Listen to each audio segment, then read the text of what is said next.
آیت نمبر ہے 42۔ آیت نمبر ہے 42۔ بسم اللہ الرحمن الرحیم۔ الحمد للہ رب العالمین والصلاة والسلام علی سید الانبیاء والمرسلین وعلی آلہ واصحابہ اجمعین۔ اما بعد فاعوذ باللہ من الشیطان الرجیم۔ بسم اللہ الرحمن الرحیم۔ لو كان عرضا قريبا وسفرا قاصدا لاتبعوك ولكن بعدت عليهم الشقة وسيحلفون بالله لو استطعنا لخرجنا معكم يهلكون أنفسهم والله يعلم إنهم لكاذبون۔ صدق اللہ مولانا العظیم۔ اس آیت سے لے کر اس پارے کے ختم تک، اس آیت سے لے کر اس پارے کے ختم تک مسلسل کئی رکوع قرآن کریم نے مدینہ کے منافقین کے حال کو بیان کیا۔ نبی کریم صلی اللہ علیہ وسلم جب مدینہ منورہ تشریف لے گئے، مدینہ منورہ میں جا کے ایک بدترین قسم کے کافر سے واسطہ پڑا۔ وہ ایسے کافر تھے جو اوپر سے بہت میٹھے، مومن، مسلمان، اندر سے اسلام کے دشمن، بدترین مخالف، اور عام لوگوں کی نظر میں، بھائی ذرا میری بات کو سمجھنا، بہت میں آپ سے درخواست کرتا ہوں، چونکہ شیعہ نے صحابہ اکرام پر اس نقطہ پر بڑا کیچڑ اچھالا۔ میں نے شیعہ کتب کا بہت مطالعہ کیا ہے اور صحابہ اکرام پر وہ جتنی بکواسات کرتے ہیں ان کو گہرائی سے سنا ہے۔ صحابہ اکرام کے بارے میں ان کا سب سے خطرناک تلبیس، بےایمانی جو ہے وہ یہ ہے کہ وہ جو منافقین کی آیات ہیں اس کو فٹ کرتے ہیں کس پر؟ سارے صحابہ پر۔ اب ذرا اس کو سمجھنا کہ ان کا طریقہ واردات کیا ہے۔ چونکہ عام لوگوں کے اعتبار سے منافقین مسلمانوں ہی کا حصہ سمجھے جاتے تھے۔ جس وقت عبداللہ ابن ابی نے رسول اکرم صلی اللہ علیہ وسلم کی توہین کی، جس پر سورہ منافقون پوری صورت اتری، جب سورہ منافقون نازل ہو کر پوری صورت عبداللہ ابن ابی بدبخت کے منافق ہونے پر اللہ تعالیٰ نے مہر لگا دی، تو حضرت عمر نے اجازت مانگی تھی کہ اس کو قتل کر دیا جائے۔ بھائی جب سورہ منافقون پوری اتر گئی، عبداللہ ابن ابی پکا کافر ہو گیا کہ نہیں؟ جب قتل کی اجازت مانگی تو حضور نے فرمایا نہ، لوگ کہیں گے کہ محمد اپنے صحابہ کو قتل کر دیتا ہے، اپنے ساتھیوں کو کیا کر دیتا ہے؟ اب رسول اللہ صلی اللہ علیہ وسلم نے صحابی اور صاحب اور ساتھی کا لفظ بولا کس پر؟ عبداللہ ابن ابی پر، جس پر پوری قرآن کی صورت ہے کہ وہ بدترین کیا ہے؟ کافر ہے۔ چونکہ آپس میں جیسے میں اس کو یوں سمجھاؤں، مسلمانوں کے بہت سے فرقے، بعض فرقے مسلمانوں سے نکلتے نکلتے بدترین کافر ہو گئے، جیسے قادیانی۔ یہ قادیانی کافر ہیں یا نہیں؟ لیکن عام یورپ کے لوگ سادہ، جن کو اسلام کی معلومات نہیں، وہ قادیانی کو کیا سمجھتے ہیں؟ مسلمانوں ہی کا ایک فرقہ سمجھتے ہیں، حالانکہ قادیانیوں کا اسلام سے کوئی لینا دینا نہیں ہے۔ اب کل کو کوئی جا کے قادیانیوں والی صفات ایمان والوں میں ثابت کرنے لگ جائے تو بھائی وہ ظلم ہوگا کہ نہیں؟ اب ذرا سمجھیے ان آیات کو. میں اس پر نماز سے پہلے غور کر رہا تھا. قرآن کریم نے دیکھو یہاں سے لے کر پارے کے ختم تک، میں نے ابھی عرض کیا، آپ دیکھیں گے کئی دن منافقین کا ذکر آئے گا. منافقین منافقین منافقین. چونکہ منافق رسول اللہ صلی اللہ علیہ وسلم کے صحابہ میں گھلے ملے رہتے تھے، اور اب اللہ کے نبی کی زندگی کا آخر آ گیا تھا. غزوہ تبوک حضور کی زندگی کا بھائی کیا ہے؟ آخری غزوہ ہے. قرآن کریم نے اب مخلصین کی جماعت سے منافقین کو دودھ کی طرح، دودھ اور پانی کی طرح بالکل الگ کر دیا، تاکہ پتہ چل جائے مسلمانوں کو کہ ان میں مخلصین کون ہیں اور ان میں منافقین کون ہیں. بھائی میری بات سمجھ رہے ہیں؟ اس لیے قرآن کریم اب منافقین کو کھولے گا، ان کو ننگا کرے گا. اور اس صورت کے بعد، اس صورت کا جو سورۃ التوبہ ہے نا، اس کا ایک نام یہ بھی ہے کہ یہ ایمان اور منافقین میں فرق کرنے والی صورت ہے. سب سے زیادہ منافقین کے نفاق کو اس صورت میں کھولا گیا ہے. اور اس صورت کے بعد صحابہ کرام پر بات بالکل واضح ہو گئی تھی کہ منافقین کی جماعت کون سی ہے. اب ذرا ہم اس صورت کو دیکھیں گے. اس میں جگہ جگہ قرآن کریم منافقین کا ذکر کرے گا. پہلی بات قرآن نے یہ فرمائی، غزوہ تبوک کے لیے آپ نکل رہے ہیں، بہت مشکل سفر ہے. جو ایمان والے اور مخلصین ہیں وہ سارے جائیں گے، پیچھے کوئی بھی نہیں رہے گا. ایمان والوں میں جو مخلصین 3 پیچھے رہ گئے تھے، بھائی کتنے؟ صرف 3. قرآن نے ان 3 کو 2-3 آیتوں میں الگ بیان کر دیا. اور غزوہ تبوک میں کچھ لوگ وہ رہ گئے تھے جو جانا چاہتے تھے، رسول اللہ صلی اللہ علیہ وسلم کو چمٹ گئے تھے، آپ کے پاؤں پکڑ رہے تھے، ہم غریب ہیں، ہمارے پاس سواری نہیں، ہماری سواری، ہمیں سواری دیں. جس وقت تبوک کے لیے نکلے وہ 3-3 4-4 کلومیٹر تک ساتھ گئے، وہاں سے پھر روتے ہوئے واپس آئے. بالکل اس پارے کے آخری صفحہ، ذرا آپ آخری صفحہ کھولیے، بالکل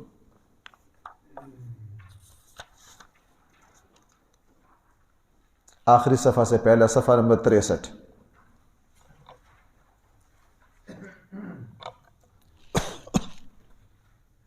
صفحہ نمبر 63 کی چوتھی لائن ہے.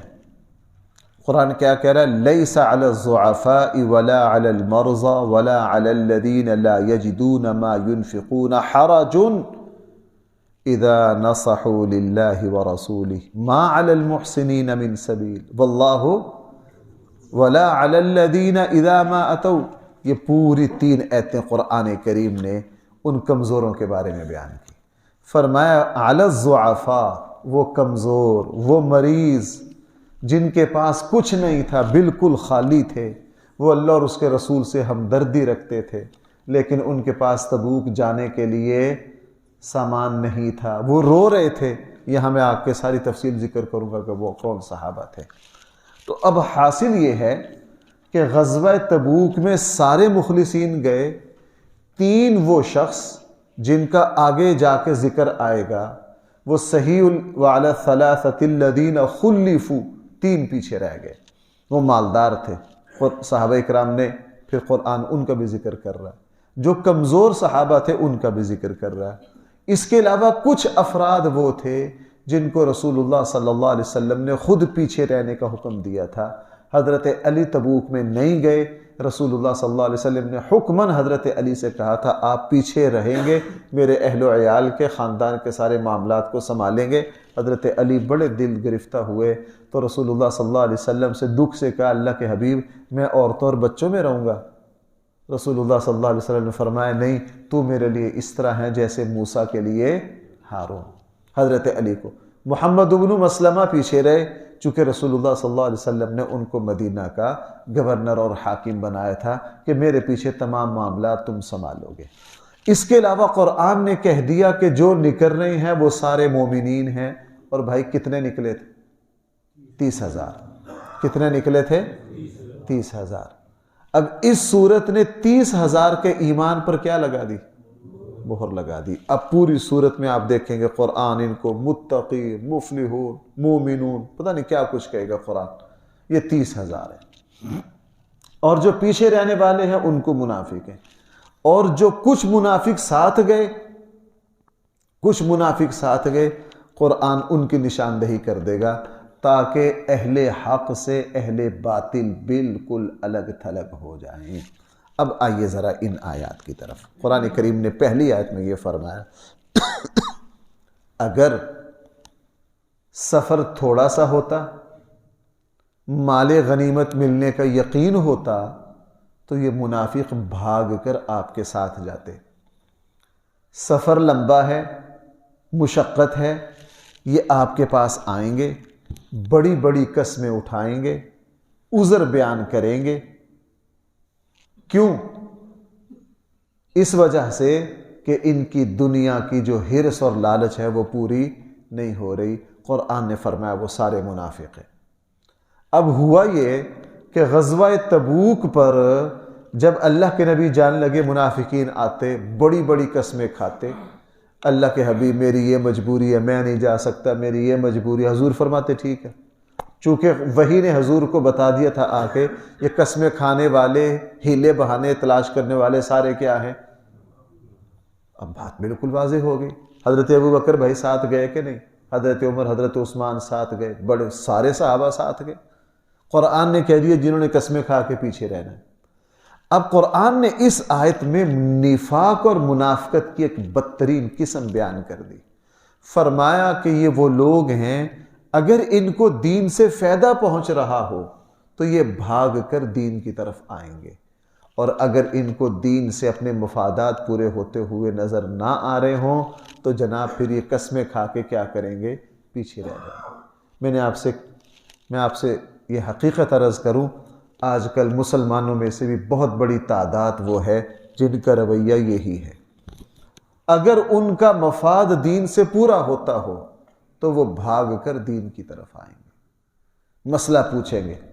اگر ان کو وراثت سے حق مل رہا ہو، دیکھو پھر کیسے قرآن کی طرف بھاگ کر آتے ہیں، اور اگر ان کو پتہ ہو بے ایمانی کرنا چاہ رہے ہیں، دینا نہیں چاہ رہے، پھر قرآن کی طرف نہیں آئیں گے۔ ذاتی مفادات میں قرآن کی طرف آئیں گے۔ کسی کا حق مارنا ہو قرآن بالکل نہیں یاد آئے گا، کسی سے اپنا حق لینا ہو قرآن یاد آئے گا، قرآن یاد آئے گا۔ بس جب اپنے مفادات کی باری آئے گی اس وقت نہ دین یاد آتا نہ اللہ کا حکم یاد آتا، اور جب اپنے مقاصد کو حاصل کرنا ہو پھر وہ منافقین کی طرح، جس سفر میں منافقین کو پتہ ہوتا تھا نا کہ جی یہ جانا ہے 10 کلومیٹر دور اور اس میں مال غنیمت آئے گا ہی آئے گا، تو سب سے پہلے پہنچ جاتے تھے گھوڑے لے کر۔ اللہ کے حبیب ہمیں بتائیے کہاں جانا ہے، کیوں؟ نفع ملنا، مال غنیمت آنی۔ اس لیے قرآن نے پہلی بات یہ بیان کی، فرمایا لو کان عرضا قریبا، اگر نفع حاصل ہونا بالکل آسان ہو، وہ سفرا قاصدا، اور ہلکا پھلکا درمیانہ سا سفر ہو، لتبعوک، تو یہ آپ کی اتباع کریں گے۔ بھائی یہ کیا کریں گے؟ اب الفاظ دیکھنا، زیادہ ترجمہ ہوگا یہاں، وَلَكِنْ بَعُدَتْ عَلَيْهِمُ الشُّقَّةُ، اور لیکن اگر ان پر مشقت ہو اور سفر لمبا ہو، وَسَيَحْلِفُونَ بِاللَّهِ، پھر یہ اللہ کی قسمیں کھائیں گے اور قسمیں کھا کے کہیں گے لَوِ اسْتَطَعْنَا لَخَرَجْنَا مَعَكُمْ، اگر ہمارے پاس استعداد ہوتی ہم تمہارے ساتھ ضرور جاتے، اگر ہمارے پاس استعداد ہوتی ہم بھائی تمہارے ساتھ ضرور جاتے۔ یہلکون انفسہم، یہ اپنے آپ کو ہلاک کر رہے ہیں، یہ اپنے آپ کو برباد کر رہے ہیں۔ کیسے برباد کر رہے ہیں؟ آگے قرآن 4 جگہ اعلان کرے گا کہ جو تبوک میں حضور علیہ الصلوۃ والسلام کے ساتھ گئے، اللہ ان سب کی کیا کر رہے ہیں؟ مغفرت کر رہے ہیں، بخشش۔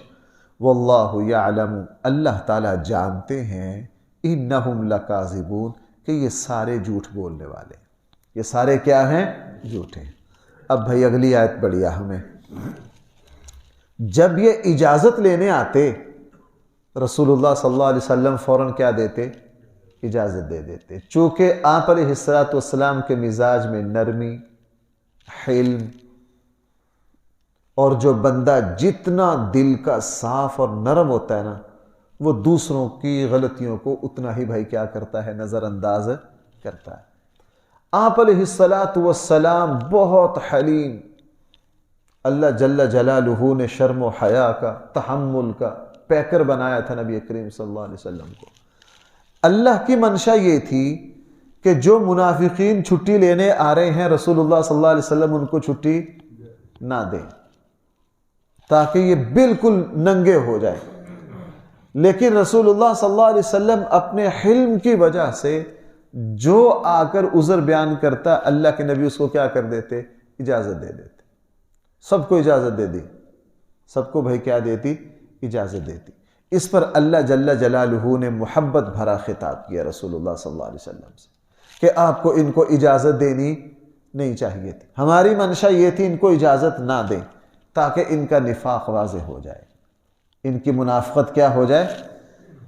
اب یہاں اللہ تعالیٰ کی منشا کے خلاف رسول اللہ صلی اللہ علیہ وسلم نے کام کیا، لیکن قرآن کریم نے جب حضور سے گفتگو کی نا تو اس محبت سے کی گفتگو، یہاں سے شروع کی، عفا اللہ عنک، اللہ آپ کو کیا کر رہے ہیں؟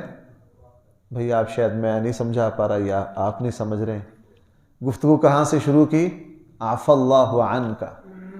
اس کو یوں سمجھیے جیسے شاگرد سے کوئی غلطی بھول چوک ہو جائے، استاد بلائے، ابھی غلطی کا ذکر نہیں کر رہا استاد پہلے کہہ رہا پتر میں تینوں معاف کرنا، بیٹا میں آپ کو کچھ نہیں کہہ رہا، میں آپ کو معاف کر رہا ہوں، لیکن آپ نے یہ غلطی کی ہے۔ جب غلطی کا ذکر بعد میں ہو، معافی کا ذکر پہلے ہو، یہ استاد کا اظہار محبت ہوتا ہے۔ یہ بھائی کیا ہوتا ہے؟ استاد کا اظہار محبت ہوتا ہے کہ غلطی اب یہ ذکر نہیں کی اور معافی کا اعلان پہلے کر دیا۔ اب یہاں اللہ جل جلالہ نے توبہ نعوذ باللہ کوئی گناہ والی بات تو تھی نہیں یہاں، چونکہ انبیاء علیہ السلام بھائی کیا ہوتے ہیں؟ معصوم ہوتے ہیں۔ رسول اللہ صلی اللہ علیہ وسلم کے پاس فیصلہ تھا، بس یوں کہہ لیجئے کہ یہ فیصلہ زیادہ مناسب نہیں تھا، تو اللہ نے جب اپنے حبیب کو ٹوکا تو بات کہاں سے شروع کی؟ اللہ تعالیٰ آپ کو کیا کر رہے ہیں؟ اس میں رسول اللہ صلی اللہ علیہ وسلم کے مقام اور مرتبہ کو بھی بیان کرے۔ اور قاضی ایاز نے کہ الفاظ میں تعبیر کروں دوسری طرح، آپ اس کو یوں سمجھ لیجئے، جب دوسرے نبیوں سے خطاب کا موقع آتا اللہ نام بھی لیتے ہیں، صاف خطاب کرتے ہیں، یا ابراہیم، یا یوسف اعرض عنہا، یوسف اعرض عنہا، یا نوح۔ قرآن میں نبیوں کا نام بھی لیا اور صاف خطاب بھی ہوا، لیکن پورے قرآن کریم میں کہیں بھی نبی کریم صلی اللہ علیہ وسلم کا نام لے کر اللہ جل جلالہ نے خطاب، جب حضور علیہ السلام سے خطاب کی باری آئی، یا ایہا الرسول، یا ایہا النبی، الم نشرح لک صدرک، ضمیروں سے قرآن نے ذکر کیا۔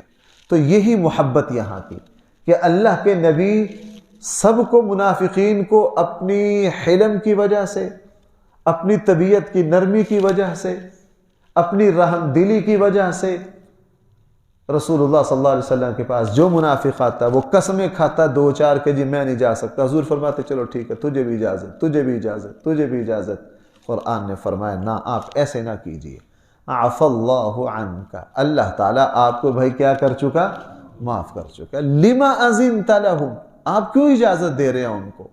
حتی یتبین لک الذین صدقوا، یہاں تک کہ واضح ہو جائے آپ کے سامنے وہ لوگ جو سچے ہیں، وتعلم الکاذبین، اور آپ جھوٹوں کو بھی، بھائی سننا میری بات ذرا، تاکہ آپ سچوں کو بھی جان لیں اور آپ، اب اس سے پتہ یہ چلا کہ حضور کے صحابہ میں جتنے منافقین تھے حضور ان سب کو، جو سچے تھے ان کو بھی، اچھا جب جانتے تھے تو حضرت عثمان کو کتنی بیٹیاں دیں؟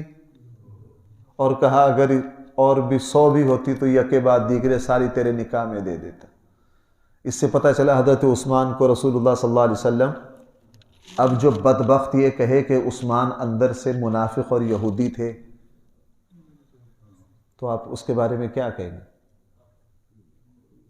حضرت عمر کہہ گئے کہ میرے بعد اگر کوئی نبی ہوتا تو کون ہوتا؟ تو رسول اللہ صلی اللہ علیہ وسلم حضرت عمر کو جان پہچان گئے تھے کہ دھوکہ کھا گئے. صدیق اکبر کو، حضرت علی کو، عشرہ مبشرہ کو، سارے صحابہ کو بھائی جان گئے کہ نہیں؟ قرآن کہہ رہا ہے.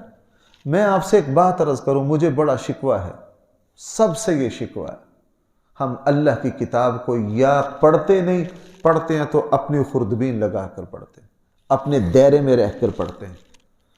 اگر بالکل اپنے دماغ کو تمام تعصبات سے پاک کر کے اور اپنے دل کو صاف کر کے اللہ کی کتاب کو مسلمان پڑھے گا، میں آپ کو سچ بات عرض کروں، میرے ساتھ ایسا بھی ہوتا ہے کہ میں ان ایتوں کا درس آج یہاں دیا ہے، کہیں اور بھی دینا ہے تو وہاں کیا کہوں گا؟